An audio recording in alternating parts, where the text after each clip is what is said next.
permanecen en nosotros desde la creación del mundo. El Señor al crearnos coge barro, o sea, coge material de la tierra y moldea y hace nuestro cuerpo, nuestra carne, y infunde, sopla sobre nosotros su espíritu y nos da la vida. Somos carne y somos espíritu.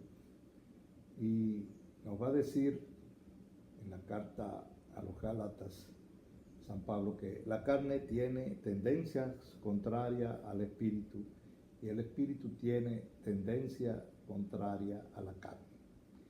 Y es de nosotros la libertad y la capacidad de poder aunar una y otra, porque necesitamos ambas. De una forma u otra, el espíritu y la carne se complementan a través de la carne. Como dijo el Señor cuando creó el mundo, llenamos la tierra a través de esa carne, podemos reproducirnos. A través de esa carne podemos ser cada día mejores, pero sin el abandono del espíritu. El abandono del espíritu que controla estas apetencias desmedidas y nos hace personas puras. San Agustín nos va a decir que el pecado viene cuando ese exceso de la carne, que no es más que el egoísmo y las apetencias desmedidas del hombre para sí mismo, provocan pecado. Estas apetencias que San Pablo la va a describir en tres partes, que son la concupiscencia de la carne, de los ojos, la concupiscencia de la carne y la arrogancia de la vida. Y la concupiscencia, hablamos de concupiscencia y esto significa todo lo contrario a la gracia.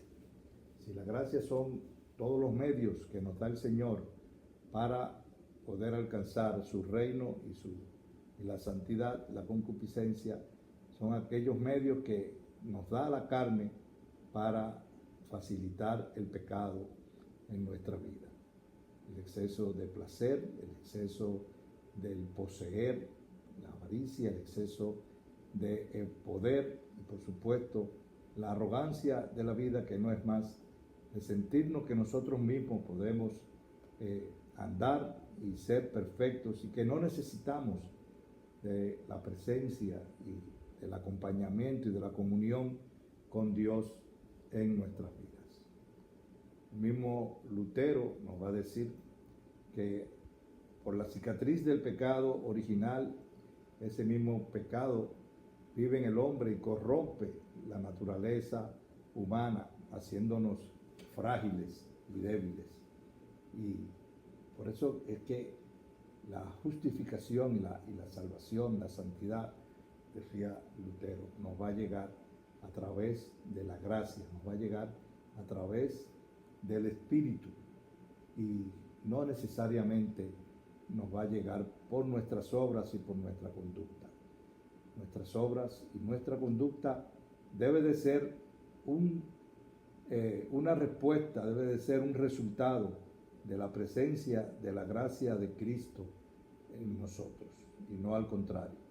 No llegamos a la gracia por la conducta, sino que llegamos a una buena conducta y a una pureza de actuar a través de la gracia que nos da ese Espíritu Santo y de vivir la vida del Espíritu entre nosotros. Los frutos, la conducta de la carne que San Pablo describe en Gálatas 5, no solamente nos afectan a nosotros mismos, como vamos a ver cuando lo enumeremos, sino que también nos afectan en nuestra relación con las demás personas, causando daño y causando pesar. Nos va a decir Pablo que la manifestación y las obras, los frutos de la carne son la fornicación, la lujuria, la impureza, la idolatría, la hechicería, los odios, las divisiones, los celos, la ira, la rencilla, la envidia, los homicidios, las embriagueces y cosas como esta nos va a decir. Aquí vemos cómo nos afecta no solamente en nuestro yo personal, sino que también nos afecta en la relación con las demás personas, cuando tenemos envidia, cuando tenemos odio, cuando cometemos homicidio, cuando hacemos y provocamos divisiones a través de la ira, cuando tenemos celos que tanto daño han hecho a nuestra sociedad y a la sociedad del mundo entero. Sin embargo, los frutos del Espíritu, que no solo nos mantienen a nosotros y nos dirigen a un camino de santidad, sino que nos mantienen y nos mejoran las relaciones con las demás personas, haciéndonos a nosotros mismos mejores, son el amor, el gozo, la paz, la paciencia, la alegría, la perseverancia, la nobleza, la bondad, la fe, la mansedumbre y la templanza, que es el dominio de nosotros mismos. Así como nosotros en la carne nos dañamos y dañamos a los demás, en los frutos del Espíritu, entonces nos caminamos hacia la santidad, hacia la purificación y a la mejor relación con las demás personas. Para esto necesitamos de nuestra voluntad. Como decíamos en el programa pasado, estos frutos que se producen a través de la acción del Espíritu Santo en nosotros necesitan de nuestra libertad y de nuestra voluntad para ponerlo en marcha. Debemos de aceptar que ese Espíritu Santo entre entre nosotros, cambie nuestra vida y esa fragilidad y esa debilidad entonces se haga fortaleza. Nos va a decir el mismo Pablo que el Señor le dice, en la debilidad yo actúo y cuando eres débil yo te hago fuerte. Entonces debemos de aprovechar esta acción del Espíritu de Dios, esta acción del Señor en nuestra vida que se manifiesta cambiando toda nuestra existencia, impulsando esos frutos del Espíritu, esos frutos de bondad, esos frutos de fe, de bien, de comunión, y cada vez más aplastar y disminuir a nosotros mismos y a los frutos de la carne, y la felicidad va a ser mucho mayor. Cuando dejamos que Dios actúe en nuestra vida y empezamos a vivir nuestra vida a través de los ojos de Jesús y de su Santo Espíritu, entonces empezamos a ser mejores. Y tenemos armas, tenemos fortalezas, tenemos oportunidades que nos da el Señor para que empecemos a vivir esa vida nueva, que empecemos a vivir y a crecer de una forma paulatina pero segura y firme, como aquel que construye su casa en una roca, estos frutos del Espíritu.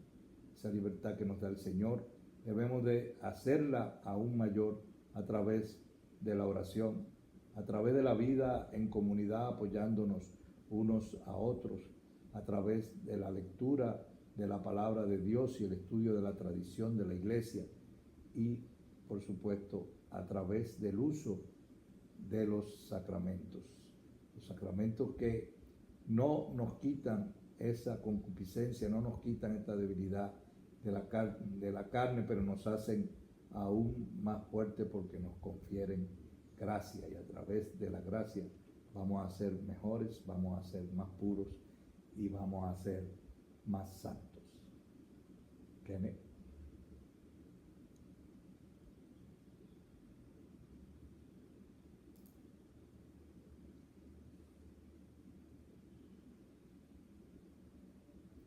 Aquí estaremos, Kenneth, con la gracia de Dios, trayéndole un poco de bienestar a todos.